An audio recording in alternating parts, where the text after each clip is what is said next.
తెలుగు కథల సమాహారానికి మీకు స్వాగతం. ఇప్పుడు మనం వినబోయే సీరియల్ ఆకాశానికి నిచ్చెన 9వ భాగం. రచన లక్ష్మీకాంతమ్మ గారు. మరి జరిగిన కథ ఏమిటో విందామా? అవినాష్ ఎప్పుడూ కూడా అందమైన కలలు కంటూ ఉంటాడు. తీరని ఆ కలల గురించి అతడి భార్య వెటకారాలు ఆడుతూ ఉంటుంది. 10th క్లాస్ ఎగ్జామ్స్ రాస్తున్న కూతురు వెంట తోడుగా వెళ్ళమని భార్య గాయత్రి చెప్తుంది. రవీంద్ర కొడుకు వంశీకృష్ణ 10th క్లాస్ ఫస్ట్ క్లాస్లో పాస్ అయి తన కూతురికి 2nd క్లాస్ వచ్చిందని అవినాష్ ఫీల్ అవుతాడు. క్రికెట్ రంగంలో వంశీకృష్ణ ఎంతో బాగా రాణిస్తాడని, అతడికి తను కోచింగ్ ఇస్తానని రవీంద్రతో చెప్తాడు క్రికెట్ కోచ్ ప్రమోద్ కుమార్. తమ పిల్లలకి మెడిసిన్లో సీట్ వస్తుందని రవీంద్ర, అవినాష్లు ఛాలెంజ్ చేసుకుంటారు. ఎగ్జామ్స్ బాగా రాయటం కోసం క్రికెట్ ఆడకూడదని వంశీకృష్ణ నిర్ణయం తీసుకునేసరికి అతడి తల్లి ఆశ్చర్యపోతుంది. అవినాష్ ప్రవర్తన, అతని నిర్ణయాలు గాయత్రిని బాగా భయపెడుతూ ఉంటాయి. ఆఫీస్కి బయలుదేరిన అవినాష్ ప్రసాదరావుతో మాట్లాడాలని నర్సింగ్ హోంలోకి వెళ్తాడు.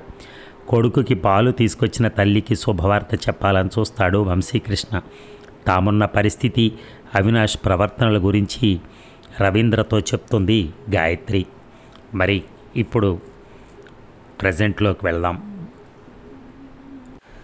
కానీ ఎంతోమంది ఈ బిజినెస్ని సమర్థవంతంగా నిర్వహించుకుంటూ ఎంతో కొంత సంపాదించుకుంటున్నారు కదా. మరి అవినాష్ అన్నయ్య గారు నష్టపోతారని, ఎదురు దెబ్బలు తగులుతాయని మీరెందుకు భయపడుతున్నారు? ఏదో ఒకసారి పొరపాటున కొంత నష్టం వస్తే ప్రతిసారి అలాగే జరుగుతుందనుకోవటం పొరపాటేమో, ఆలోచించండి. ఉమా వారి మాటల్లో జోక్యం చేసుకుంటూ అంది. గాయత్రికి ఏం చెప్పాలో తోచలేదు కానీ రవీంద్ర జవాబు చెప్పాడు. నువ్వు అన్నది చాలా వరకు నిజం. ఈ వ్యాపారంలో కొంతమంది వేలు లక్షలు సంపాదించారు. కానీ గాయత్రి గారు, అవినాష్ విషయంలో భయపడటానికి ఒక అర్థం ఉంది. ఆమెకు తన భర్త మెంటాలిటీ తెలుసు, ఆయనకున్న బలహీనతలు తెలుసు. భర్త వ్యాపార దక్షతను ఆమె అర్థం చేసుకుంది కాబట్టి ఆమెకు అలాంటి భయం ఏర్పడింది. ఉమా, ఈ సక్సెస్ అయిన వ్యక్తులను అనుసరించదలుచుకున్న చాలామంది వారికి ఉన్నది ఏమిటి, తమకు లేనిది ఏమిటి అనుకుంటూ తమను తాము ఎక్కువ చేసి మాట్లాడుకుంటూ ఆత్మవంచన చేసుకుంటారు. సక్సెస్ అయిన వ్యక్తి చేసిన కృషి ఎలాంటిది, అతడికున్న ప్లస్ పాయింట్స్ ఏమిటి అన్న విషయాలు ఆలోచించరు. ముఖ్యంగా తమ బలహీనతలను తాము గుర్తించి కనీసం వాటిని సరిచేసుకోవాలని కూడా అనుకోరు. ఉదాహరణకి కలం పట్టిన ప్రతి రచయిత ఒకరిద్దరు పాపులర్ రచయితలను దృష్టిలో పెట్టుకుని తాము అంత గొప్పవాడు కాదు అనుకుంటాడు. రాయటం మొదలెట్టి తాను రచయితను అయిపోయానని సంబరపడిపోతాడే కానీ తన రచనలోని తప్పొప్పులు ఏమిటో తెలుసుకునే ప్రయత్నం చేయడు. ఓ పాపులర్ రచయిత ఒక మంచి రచన చేయటం కోసం ఎన్నో పేజీలు చించేసి రచనకు సంపూర్ణత్వం తీసుకొచ్చుంటాడని ఆలోచించక తాను విసర్జించిన అక్షరాలే వేదం అనుకుంటాడు. ముఖ్యంగా అతడిలో పరిశీలన దృష్టి లోపిస్తుంది. అయినా తను రాసిన దానిలో లోపం ఏమీ లేదని ఆత్మతృప్తి పడుతూ ఓటమి ఎదురైతే ఆ తప్ప అవతల వారి మీదకి నెట్టేయటం నేర్చుకుంటాడు. పరిశీలన దృష్టి అలవరుచుకోకుండా, అలాగే రచయితగా తనకున్న బలహీనతలు ఏమిటో అర్థం చేసుకోకుండా ఏ వ్యక్తి పాపులర్ రచయిత లేదా మంచి రచయిత కాలేడు. అలాగే బిజినెస్ అంటూ మొదలెట్టాక కొన్ని బలహీనతలను వదులుకోవాలి. నువ్వన్నట్టు చాలామంది ఈ చిట్టు బిజినెస్లో లక్షలు సంపాదించి ఉండొచ్చు, కానీ ఆ బిజినెస్ చేసే వ్యక్తులు ఎలాంటి వాళ్ళు? అవసరపడితే షర్ట్ కాలర పట్టుకుని బాకీ వసూలు చేసుకోగలరు. మరి అవినాష్ ఆ స్థాయికి దిగజారగలడా? తన ఆ స్థాయికి దిగజారలేననుకున్నప్పుడు అలాంటి పనులు మొదలెట్టకుండానే ఉండాలి. ఇక రచయితకున్నట్టే వ్యాపారంలో లక్షలు కోట్లు సంపాదించాలనుకునేవాడికి ఆ ఆశతో పాటు కాసింత పరిశీలన దృష్టి కూడా ఉండాలి. ఈ మధ్యకాలంలో ఈ ఇన్వెస్ట్మెంట్ కంపెనీలు, నిధి కంపెనీలు జనాలకి టోపీలు వేస్తున్నాయని అందరికీ తెలిసిన విషయమే. రిజర్వ్ బ్యాంక్ షరతులను ఖాతరు చేయకుండా అత్యధిక వడ్డీలు ఆశలు చూపుతున్నారు. పబ్లిసిటీ చేయకూడదన్న నిబంధనలకు నీళ్లు వదిలి ఈ కంపెనీలు లక్షలాది రూపాయలు పబ్లిసిటీ మీద వెచ్చించి ప్రజలను ఆకర్షిస్తున్నాయి. రకరకాల గిఫ్టులతో వారిని తమ దగ్గరికి పరిగెత్తేలా చేసుకుంటున్నాయి. గత కొద్ది కాలంలోనే ఇలాంటి కంపెనీలు మూతబడిపోయాయి. ఇది తెలిసి కూడా అత్యాశతో, అమాయకత్వంతో ఇలాంటి కంపెనీల్లోనే డబ్బు మొత్తం దాచిపెట్టుకున్న అవినాష్ తెలివి మీద కట్టుకున్న భార్యకైనా ఎలా నమ్మకం కలుగుతుంది? అసలు వందలకు వేలు, వేలకు లక్షలు చేయాలనుకునే వ్యాపార మనస్తత్వం ఉన్న ఏ వ్యక్తి తన డబ్బుని ఇలాంటి కంపెనీల్లో దాచుకోడు. తన డబ్బుతో తనే వ్యాపారం చేయాలనుకుంటాడు. దీన్ని బట్టి అవినాష్కి వ్యాపార రంగం మీద సరైన అవగాహన లేదని అర్థమైపోతోంది. అటు అవగాహన లేకుండా, ఇటు బలహీనతలను జయించకుండా అతడు వ్యాపార రంగంలో రాణించాలి అనుకోవటం పులిని చూసి నక్క వాత పెట్టుకోవటం లాంటిది. అతడి అత్యాశనే అతడిని అలా చేయమని పురిగొల్పిందని మనం అర్థం చేసుకోవాలి. చాలా రోజుల క్రితం తాను అవినాష్ని పులిని చూసి నక్క వాత పెట్టుకోవడంలా చేయొద్దని చెప్పడం ఆమెకు గుర్తొచ్చింది. రవీంద్ర కూడా అవే మాటలు ఉచ్చరించడం ఆశ్చర్యం కలగకపోయినా అతడు తన భర్త మనస్తత్వాన్ని చక్కగా విశ్లేషించాడు అనిపించింది. ఆమె మరో విషయంలో తన భయాన్ని మొదలెట్టింది. ప్రత్యూషను డాక్టర్ చేసేందుకు ఆయన అడ్డదారిలో ప్రయత్నిస్తున్నాడని నాకు అనిపిస్తోంది. అంటే అతడు ముందు కొంగాడు. ఈ మధ్య ఒకసారి అవినాష్ తనతో ప్రత్యూష విషయం గురించి హుషారుగా మాట్లాడటం అతడికి గుర్తొచ్చింది. ఏం చేయబోతున్నాడో అర్థం కావట్లేదు, కానీ ఏదో చేయబోతున్నాడని తెలిసిపోతూనే ఉంది. ఆ విషయం గురించి ఆయనను ఎంత తరచి అడిగినా జవాబు చెప్పటం లేదు.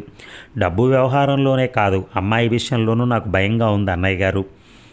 రవీంద్ర చాలాసేపు మాట్లాడలేదు. ఏదో దీర్ఘాలోచన చేస్తున్నట్టుగా ఎటో చూస్తూ ఉండిపోయాడు. వారిద్దరూ అతడి మొహంలోకే చూస్తూ ఉండిపోయారు. అతడి మొహంలో రకరకాల భావాలు కదలాడటం వారు గమనించారు. ఏమిటండి మాట్లాడరు? చాలాసేపటి తర్వాత ఉమా భర్తను కుదుపుతూ అడిగింది. అవినాష్ ప్రత్యూష చదువుని సీరియస్గా తీసుకోవడంలో, ఆమెను డాక్టర్గా చేయాలన్న పట్టుదలతో అడ్డదారులు తొక్కటం వెనక నా వలన జరిగిన తప్పేమైనా ఉందా అని ఆలోచించుకుంటున్నాను అంతే. ఆ విషయంలో మీ తప్పే ఉంది అన్నయ్య గారు. అసలు ఆ రోజు మిమ్మల్ని ఆయనే రెచ్చగొట్టేలా మాట్లాడుంటారని నేను ఎప్పుడూ అర్థం చేసుకున్నాను అంది గాయత్రి. మీకు మా పందెం గురించి తెలుసా అమ్మా? ఆశ్చర్యంగా అడిగాడు అతను. తెలుసు, ఆమె తల ఊపింది. బహుశా ఆ మాటలను సీరియస్గా తీసుకుని అవినాష్ ఏదైనా చేసి సక్సెస్ సాధించాలనుకుంటున్నట్టుంది. కానీ నేటి పరిస్థితులు చాలా ఘోరంగా ఉన్నాయమ్మా. అడ్డదారి తొక్కితే ఆ తప్పుకు శిక్ష అనుభవించాల్సి వస్తుందేమో. ఇంతకీ ప్రత్యూష విషయంలో ఆయన ఏం చేయబోతున్నట్టు అన్నయ్య గారు? అవినాష్ ఏం చేయాలనుకుంటున్నాడో అతనికి చూచాయిగా అర్థమైంది. అయితే అది అంత సులభం కాదేమో అన్న అనుమానం కూడా ఉంది. కానీ ఈ పవిత్ర భారతదేశంలో డబ్బు వెదజల్లితే జరగని పని అంటూ ఏదీ ఉండదన్న నిజం మనసులో మెదలాడింది. అయినా అవినాష్ అంత సాహసం చేయగలట ఆ విధంగా ఆలోచించలేకపోతున్నాడు. రకరకాల భావాలు, ఎటూ తేల్చుకోలేని సందిగ్ధావస్థ. జవాబు చెప్పరేం అన్నయ్య గారు? అతను చెప్పాడు. ప్రత్యూష విషయంలో అవినాష్ ఏం చేయబోతున్నాడో నాకు అర్థం కావట్లేదమ్మా. ఏదేమైనా రేపు అవినాష్తో మాట్లాడతాను. వెంటాడన్న నమ్మకం లేకపోయినా ఈ ప్రాకులాట, ఈ అడ్డదారి సక్సెస్లు వద్దని చెప్తాను. మీరు చెప్తే వింటారన్న నమ్మకం నాకుంది. ఆ నమ్మకంతోనే ఇంత దూరం వచ్చాను. అతడు నవ్వాడు. ఏమీ తెలియని వాడికి మంచి చెప్తే వింటాడు. ఎందుకు చెప్పారో అని ఆలోచిస్తాడు. అలాగే అన్నీ తెలిసిన వాడికి చెప్తే విని అర్థం చేసుకుంటాడు. కానీ తెలిసి తెలియని వాడికి చెప్పినా అతడి అహం ఆలోచించుకొనివ్వదు. కాబట్టి తెలిసి తెలియని వాడికి మంచి చెప్పడం కష్టం అమ్మా. కావచ్చు, అయినా మీరు గట్టిగా చెప్తే ఒకవేళ ఆలోచిస్తారేమో అని. ఇల్లాలిగా ఆమెకు అలాంటి తపన ఉండటం సహజమే, కానీ తన అంచనా తప్పడానికి వీల్లేదు. అయినా ఆమె తృప్తి కోసం చెప్పాడు అతను. తప్పకుండా చెప్తానమ్మా. నాకు సాధ్యమైనంత వరకు ఈ వ్యాపారాలు, అడ్డదారి వ్యవహారాలు కట్ చేయించేందుకు ప్రయత్నిస్తాను. కానీ ఈ విషయాలన్నీ నేను మీకు చెప్పినట్టు ఆయనకి తెలియనివ్వకండి. అలాగేనమ్మా. మరో పావుగంట కూర్చుని తన కుటుంబ వ్యవహారాలు చెప్పుకుని బాధపడ్డాక గాయత్రి వారి దగ్గర సెలవు తీసుకుని వెళ్ళిపోయింది. ఆమె వెళ్ళిపోయిన 2 నిమిషాల తర్వాత రవీంద్ర ఉమామోహన్లోకి అదోలా చూస్తూ, శ్రీమతి గారు, చాలా రోజుల క్రితం తమరొక విషయంలో నన్ను దెప్పి పొడిచారు, గుర్తుందా? ప్రశ్నించాడు. ఏ విషయంలో? అదే అవినాష్ ఫ్లాట్లు కొనేస్తున్నాడని, భార్య నగలతో ముంచేస్తున్నాడని, నేనేమో సంపాదన చేతగాని వాడిని. ఆమెకు ఆ సంభాషణ గుర్తొచ్చింది. కాస్త సిగ్గుపడింది. అదేమీ గమనించకుండా అతను చెప్పాడు. చూసావా, ఒక మనిషి 10 రూపాయలు సంపాదించగానే ఆ కుటుంబంలోని వ్యక్తులంతా అదృష్టవంతులై సుఖపడిపోతున్నట్టు మనం భ్రమపడిపోతాం. కానీ ఎంతో డబ్బు సంపాదించినా ఇంట్లోని వ్యక్తులు ఇంత సుఖ సంతోషాలతో కాలం గడుపుతూ ఉంటారని అనుకోవటం తప్పని ఇప్పటికైనా తెలుసుకో. ఇంట్లోని వ్యక్తులంతా ఆనందంగా గడిపేందుకు డబ్బు సంపాదన ఒక్కటే సరిపోదు. వ్యక్తుల మధ్య ఆత్మీయత, అనుబంధం అన్నిటినీ మించి ఇతరులను చూసి అసూయ పడని గుణం కూడా ఉండాలి. అర్థమైందా? అర్థమైనట్టుగా ఆమె తలాడించింది. అంతేకాదు, ఆమె అతడి దగ్గరకు వచ్చి మోకాళ్ళ మీద కూర్చుని అతడు ఒడిలో తలవాల్చుకుని గొణిగినట్టు అంది, నన్ను క్షమించండి అని. అతడు ఆమె తలను గట్టిగా హత్తుకుంటూ, నీ నుంచి క్షమాపణ కోరి చెప్పలేదు ఇదంతా, ఈ ప్రపంచం గురించి అర్థం చేసుకోమని చెప్తున్నాను పలికాడు. ఈసారి ఆమె మాట్లాడలేదు. అతడు ఒడిలో తనకు లభిస్తున్న నిశ్చింతని, అపరూప ఆనందాన్ని సంపూర్ణంగా అనుభవిస్తూ ప్రశాంత మనస్కురాలై ఉండిపోయింది. వారిద్దరూ చాలాసేపు అలాగే ఉండిపోయారు. ఇక ఓ గంట సేపు ఫైల్స్ తిరగేశాక రవీంద్ర సీట్లోంచి లేచి అవినాష్ ఆఫీస్ వైపు అడుగులేశాడు. అప్పటికే అవినాష్ ఆఫీస్కి వచ్చినట్టు లేదు. సీటు ఖాళీగా కనిపించింది. అక్కడ పనిచేసుకుంటున్న రికార్డ్ అసిస్టెంట్ని అడిగితే అతను ఇబ్బంది పడిపోతూ చెప్పాడు, ఏమిటో సార్, ఈ మధ్య ఆయన ఆఫీస్కి రావడం పూర్తిగా తగ్గించేశారు. ఏదో టైంలో రావటం, సంతకం పెట్టి వెళ్ళిపోవడం చేస్తున్నారు అన్నాడు. అలాగా, రికార్డ్ అసిస్టెంట్ కూర్చోండి సార్ అంటూ రవీంద్ర కుర్చీ చూపించి అతడు కూర్చున్నాక మరికొన్ని విశేషాలు చెప్పుకొచ్చాడు. 15 రోజుల క్రితం డిపార్ట్మెంట్ ఎంక్వైరీ జరిగింది సార్. ఆ టైంకి అవినాష్ గారు కుర్చీలో లేరు. రిజిస్టర్లో సంతకం చేసింది. వారున్న 2 గంటల్లోనూ ఈయనేమో ఆఫీస్కి తిరిగి రానేలేదు. వారు అవినాష్ నుంచి ఎక్స్ప్లెనేషన్ తీసుకోమని ఆఫీసర్కి ఆర్డర్ ఇచ్చి వెళ్ళిపోయారు. ఆ తర్వాత సస్పెండ్ కాకుండా ఆఫీసర్ గారు ఎంతో కష్టం మీద కాపాడగలిగారు. నిజమా? రవీంద్ర నుదుట మీద అడ్డగీతలు ఏర్పడ్డాయి. ఈ విషయాలేమీ తనకు తెలియదు. అవినాష్ గురించి కొత్త కొత్త విషయాలు వింటూ ఉన్నాడు. నిజమే సార్, మా ఆఫీసర్ గారు కూడా ఆయన ప్రవర్తనతో బాగా విసిగిపోయి ఉన్నారు. ఆఫీసులో 1 గంట 2 గంటలో కూర్చున్న 2 గంటలు కూడా ఆఫీస్ పనిచేయడు సార్. వారితో వీరితో చిట్టి డబ్బుల గురించి లేకపోతే తను చేయబోయే వ్యాపారాల గురించి మాట్లాడుతూ కూర్చుంటాడు.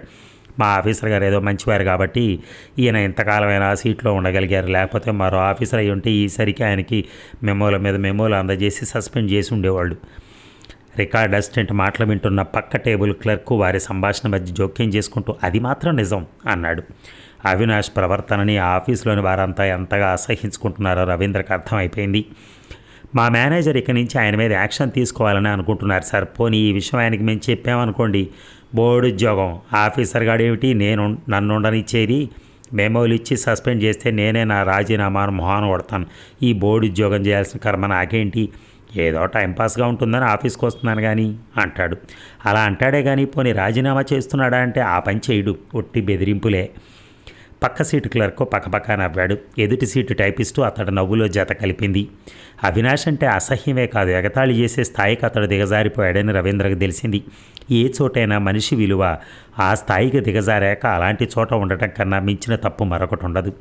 ఇలాంటి వాళ్ళు గవర్నమెంట్ ఆఫీసుల్లో ఉండబట్టే గవర్నమెంట్ ఉద్యోగులంటే ప్రజలకు అసహ్యం ఏర్పడిపోయింది. పనిచేసే మాలాంటి వాళ్లకు చెడ్డ పేరు వస్తోంది. అతడు మరిన్ని విశేషాలు చెప్పేవాడే కానీ అప్పుడే డోర్ వైపు చూసి ఆగిపోయాడు. స్వరం తగ్గించి మెల్లగా రవీంద్రతో చెప్పాడు, ఇదిగో మీ ఫ్రెండ్ వస్తున్నాడు సార్, దయచేసి నేను చెప్పిన మాటలేవి అతడితో అనకండి. అందువలన నాకేం నష్టం లేదు కానీ తను డెవలప్ అవుతుంటే మేమంతా కుళ్ళుకుని చస్తున్నాం అనుకుని ముందు అతడే కుళ్ళుకుని చస్తూ ఉంటాడు. రవీంద్ర నవ్వి ఊరుకున్నాడు. అంతలో అవినాష్ అతడి దగ్గరికి వచ్చి, హాయ్ రవీంద్ర, ఏమిటి ఇలా వచ్చావు? నీకోసమే. నా కోసమా? అయితే ఉండు, సంతకం చేసి వస్తాను, అలా బయటికి వెళ్దాం. ఇప్పుడేం మాట్లాడాల్సినంత మ్యాటర్ ఏం కాదు, సీట్లో కూర్చుని పనిచేసుకో, నేను లంచ్ టైంలో వస్తాను, అప్పుడు ఇద్దరం బయటికి వెళ్దాం. ఆ వర్క్ ఎప్పుడూ ఉండేదే కదా, ఇప్పుడు 1 గంట కూర్చుని చేసినంత మాత్రం తరిగిపోద్దా చెప్పు? ఆ పని ఇప్పుడు ఏం చేసుకోవచ్చు కానీ ఉండు వెళ్దాం. తను మరి ఇంకేం మాట్లాడగలడో రవీంద్ర మౌనంగా ఉండిపోయాడు. అవినాష్ పక్కనే ఉన్న మరో క్యాబిన్లోకి వెళ్ళాడు. రవీంద్ర ఆ హాల్లోని స్టాఫ్ మొహలకేసి ఓరగా చూశాడు. వారిలో కొందరు పెదవులు బేగబట్టి నవ్వుకుంటుంటే మరికొందరు నవ్వులు దాచుకునే ప్రయత్నం కూడా చేయట్లేదు. తన మిత్రుని చూసి అందరూ అలా నవ్వుకోవటం ఏ వ్యక్తికైనా బాధ కలిగించే అంశమే. ఓ నిమిషం తర్వాత అవినాష్ తిరిగి వచ్చి పదా వెళ్దాం అన్నాడు. అలా కాదు అవినాష్, నువ్వు సీట్లో కూర్చుని కాసేపు పనిచేస్తే బాగుంటుందేమో, నేను లంచ్ టైంలో. అతడి మాటలను మధ్యలోనే కట్ చేశాడు అవినాష్. అవన్నీ నాకు తెలుసు, పద అన్నాడు. అవినాష్ ముందు నడుస్తుంటే అనుసరించడం తప్పనిసరి అయిపోయింది. ఇద్దరు 3వ అంతస్తు నుంచి లిఫ్ట్లో కిందకి చేరుకున్నారు. ఆఫీస్ దాటి కేఫ్ వైపు నడవసాగారు. చెప్పు, ఏమిటి విశేషాలు అడిగాడు అవినాష్. రవీంద్ర మాట్లాడకుండా ఎదురెదురుగా కూర్చున్నాక అన్నాడు, ఈ మధ్య చిట్ బిజినెస్లో ₹1,00,000 నష్టం వచ్చిందని తెలిసింది, అందుకే వచ్చాను. పరామర్శ అన్న పదం పలకలేదు. అవినాష్ వెంటనే, ఎవరు చెప్పారు ఈ విషయం? జవాబు బదులు ఎదురు ప్రశ్న వేశాడు. ఎవరో చెప్పారు, అది నిజమో కాదో తెలుసుకుందామనే వచ్చాను. అవినాష్ కొద్దిగా ఇబ్బందిగా ఫీల్ కావటం రవీంద్ర గమనించాడు. ఇలాంటి వాళ్ళు కింద పడ్డా పై చేయి తమదే అంటారు మనసులో అనుకున్నాడు అతను. నిజమే అనుకో, అయినా బిజినెస్లో ఇలాంటివి మామూలే రవీంద్ర, ఇలాంటి చిన్న దెబ్బలకు భయపడే మనస్తత్వం కాదు నాది. ప్రస్తుతం తగిలింది చిన్న దెబ్బే కావచ్చు, కానీ బిజినెస్లో రిస్క్ ఉందన్న విషయం మర్చిపోకు నువ్వు. అయ్యో, అలా రిస్క్కు భయపడితే ఈ ప్రపంచంలో ఏ వ్యక్తి వ్యాపారం చేయలేడు. కొంతమందికి ఆ వృత్తి సరిపడుతుంది, నీ మనస్థితికి ఆ వృత్తి సరిపడదనే అనుకుంటున్నాను. అవినాష్ అతడికే సూటిగా చూస్తూ, నా మనస్థితి నాకన్నా నీకు ఎక్కువగా తెలుసా అడిగాడు. ఎవరి తప్పు వారికి అర్థం కాకపోవచ్చు, ఎదుటి వారికి మాత్రం తప్పకుండా అర్థమవుతుంది. అయితే నేను వ్యాపారానికి పనికిరానా? ఖచ్చితంగా. రవీంద్ర, నువ్వేమనుకోకపోతే మాట చెప్పనా? చెప్పు. నేను వ్యాపారం చేసి పైకి రావటం నీకు అసలు ఇష్టం లేనట్టుంది, అందుకని ప్రోత్సహించాల్సిన నువ్వు నన్ను డిసప్పాయింట్ చేసి మాట్లాడుతున్నావు. శరాఘాతం తగిలిన వ్యక్తిలా విలవిలలాడిపోతూ అవినాష్ మొహంలోకి చూశాడు రవీంద్ర. అతడు వెంటనే మొహం తిప్పేసుకుని మరేటో చూడసాగాడు. 2 నిమిషాల పాటు వారిద్దరి మధ్య మాటలు కరువయ్యాయి. నిశ్చలం. నిశ్శబ్దం వారి చుట్టూ ప్రహరా కాసింది. సప్లయర్ వచ్చి ఆ నిశ్శబ్దాన్ని బద్దలు చేశాడు. క్యా బోలో సాబ్. అవినాష్ మౌనంగా ఉండిపోయినప్పటికీ రవీంద్ర చెప్పాడు, ఏక్ ఛాయ్ లావ్. సప్లయర్ కుర్రాడు వెళ్ళిపోయాడు. కానీ వారు మాట్లాడుకోవటం జరగలేదు. అర నిమిషం తర్వాత ఆ కుర్రాడి ఛాయ్ టేబుల్ మీద పెట్టి వెళ్ళిపోయాడు. తీసుకో అన్నాడు రవీంద్ర. అవినాష్ మౌనంగా కప్ అందుకుని సిప్ చేయసాగాడు. తాగడం పూర్తయింది. గాయత్రి చెప్పటం వలన అవినాష్కి 4 మంచి మాటలు చెప్పి అడ్డదారి వెళ్లకుండా కొంత ప్రయత్నం చేయాలనుకున్నాడు. మాటలు మనుషుల ప్రవర్తనను మార్చవని, కేవలం అనుభవాలే మనిషికి వాస్తవం అర్థమయ్యేలా చేస్తాయని తెలిసి తన ప్రయత్నం తాను చేయాలనుకున్నాడు. కానీ అతడు తన నిజాయితీని శంకించాడు. తన మంచితనాన్ని అసూయగా అర్థం చేసుకుంటున్నాడు. మరి అటువంటప్పుడు తన మాటల వలన ఏ కొంతైనా ప్రయోజనం ఉంటుందా? ఉండదుగాక ఉండదు. అందుకే తన ప్రయత్నాన్ని విరమించుకున్నాడు. అతడు పైకి లేస్తూ, వెళ్దామా అవినాష్ అన్నాడు. అవినాష్ తల ఊపి పైకి లేచాడు. ఇద్దరు కేఫ్లోంచి బయటకొచ్చారు. ఆఫీస్ వైపు అడుగులేస్తూ ఉండగా రవీంద్రే అన్నాడు, అవినాష్, తెలుసో తెలియకో నీ మనసు నొప్పి ఇచ్చుంటే నన్ను మనస్ఫూర్తిగా క్షమించు. నిజానికి ఆ మాటలు అవినాష్ అనాల్సి ఉందని అతడికి తెలుసు. అయితే అవినాష్ తనన్న మాటలు అవతల వ్యక్తిని హర్ట్ చేసుంటాయని కూడా ఆలోచించకుండా ఇట్స్ ఆల్ రైట్ అన్నాడు. వారిద్దరూ ఆఫీసు వైపు నడిచారు. ఇక ఉదయం ఆఫీస్కి వెళ్తూ ఉంటే క్లినిక్ ముందు నిలబడున్న ప్రసాదరావు అతన్ని పిలిచాడు. అవినాష్ దగ్గరికి వెళ్ళాక చెప్పాడు, రేపు మిగిలిన అమౌంట్ తీసుకెళ్ళి భానురాజును కలవండి. పరీక్షలు ఇంకా వారం రోజులు ఉన్నాయి కదా, కానీ క్వశ్చన్ పేపర్ ముందుగానే ప్రింట్ అవుతాయి కదా. ప్రసాదరావు నవ్వాడు. అదే నిజమనుకోండి. అవినాష్ నవ్వాక చెప్పాడు, అలాగే ఆయన్ని రేపు కలుసుకుంటాను. ప్రసాదరావు మరేదో విషయాన్ని చెప్పడానికి తటపటాయించడం అవినాష్ గమనించాడు. సరే సార్, నేను మిమ్మల్ని రేపు కలుస్తాను. అర్జెంటుగా వెళ్ళాలా? ప్రసాదరావు మరింత ఇబ్బంది పడిపోతున్నాడు. అర్జెంట్ అంటే అర్జెంట్ ఏమీ కాదనుకోండి, ఏదైనా విశేషం ఉంటే చెప్పండి. అతను స్కూటర్ దిగి స్టాండ్ వేసి నిలబడ్డాడు. విషయమేం కాదు, మీరు నాకు సాయం చేయాలి. అవినాష్ ఆయనకేసి అభిమానంగా చూశాడు. మీరు ఓ విషయంలో నాకెంతో సాయం చేశారు. అలాగే నేను ఏదైనా సహాయం మీకు చేయగలను అనుకుంటే మీరు అడగడమే తరువాయి. మీకు సహాయం చేసేందుకు నాకు ఎలాంటి అభ్యంతరం లేదు. అభ్యంతరం ఏమిటి? అది నాకు ఆనందం. మీ రుణం ఎలా తీర్చుకోవాలో అర్థం కాని నాకు మీరే మార్గం చూపించిన ఆ రుణమానం తగ్గించిన వారు అవుతారు. కాబట్టి మొహమాట పడకుండా చెప్పండి సార్. అది అది ఆయన ఇంకా నసుగుతూనే ఉన్నాడు. చెప్పండి సార్. ఏమీ లేదు అవినాష్ గారు. భానురాజు నుంచి మీరు క్వశ్చన్ పేపర్స్ తీసుకున్నాక 1 గంట సేపు నాకు ఇస్తే అతడికి విషయం అర్థమైంది. తన చేత 50,000 రూపాయల వరకు ఖర్చు పెట్టించి సంపాదించిన క్వశ్చన్ పేపర్స్ని ఆయన కూతురు కోసం ఖర్చు లేకుండా అందుకోవాలనుకుంటున్నాడు. బహుశా ఈ ముందు చూపుతోనే ఆయన తనకు ఆ సహాయం చేసున్నా అందులో ఆశ్చర్యపడాల్సిందేం లేదు. ఈయన గొప్ప తెలివైనవాడే మనసులో అనుకున్నాడు అతను.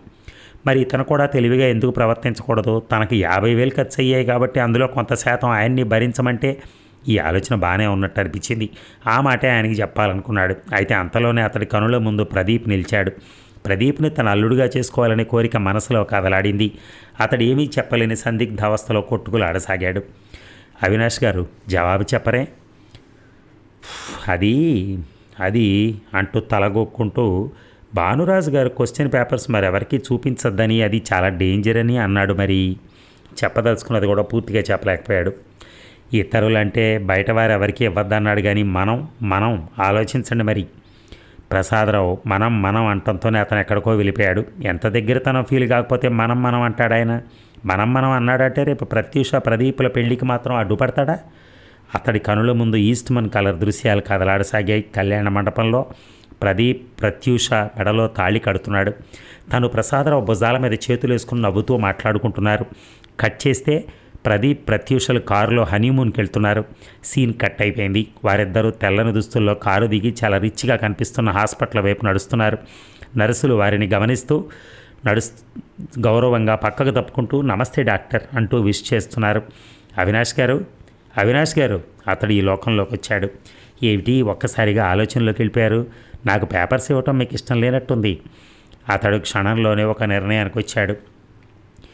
ఈరోజు చిన్న మొత్తం కోసం ఆయన దగ్గర అలసి కావటం ఎందుకు? ఇలాంటి 1-2 సహాయాలు చేశాక రేపు ఏకమొత్తంగా ప్రదీప్ని అల్లుడిని కోరుకుంటే ఆయన కాదనలేరుగా. పోనీ మీరు పెట్టిన ఖర్చులో ఎంతో కొంత నేను భరిస్తా అని చెప్పండి. అవినాష్ ఒక్కసారిగా పెద్దగా నవ్వేశాడు. అతడు అలా ఉన్నట్టుండి నవ్వడంతో ప్రసాదరావు కంగారు పడ్డాడు. ఆయన కంగారు పట్టించుకోకుండా అతడు, భలేవారు సార్, మనం ఒకటైనప్పుడు చిన్న మొత్తం మీరు నాకు ఇవ్వడం ఏమిటి? నేను డబ్బు గురించి ఆలోచిస్తున్నాను అనుకుంటున్నారా? నో, నేను డబ్బు గురించి ఆలోచించను. బోడి 50,000 ఏమిటి సార్, మీలాంటి మంచి మిత్రుల కోసం 5 లక్షలు నేను ఖర్చు పెట్టగలను. కాకపోతే ఇంతసేపు నేను ఆలోచిస్తున్నానంటే మీ అమ్మాయి తన ఫ్రెండ్స్కి సహాయం చేద్దామని తన దగ్గరున్న క్వశ్చన్ పేపర్ ఇతరులకి ఇస్తే అలా అలా విషయం బయట పడిపోయే అవకాశం ఉంది కదా అని. మా అమ్మాయి అంత అమాయకురాలేం కాదు. 3 ఏళ్ల క్రితం మీ ప్రదీప్ విషయంలో ఇలాగే చేస్తే వాడు ఆ విషయాన్ని ఇప్పటివరకు బయటకు పొక్కనివ్వాల. మీకు ఆ విషయంలో ఎలాంటి హామీ కావాలన్నా నేను ఇవ్వగలను. అదండి మరి భాగం. మళ్ళీ రేపు కలుద్దాం. Thank you.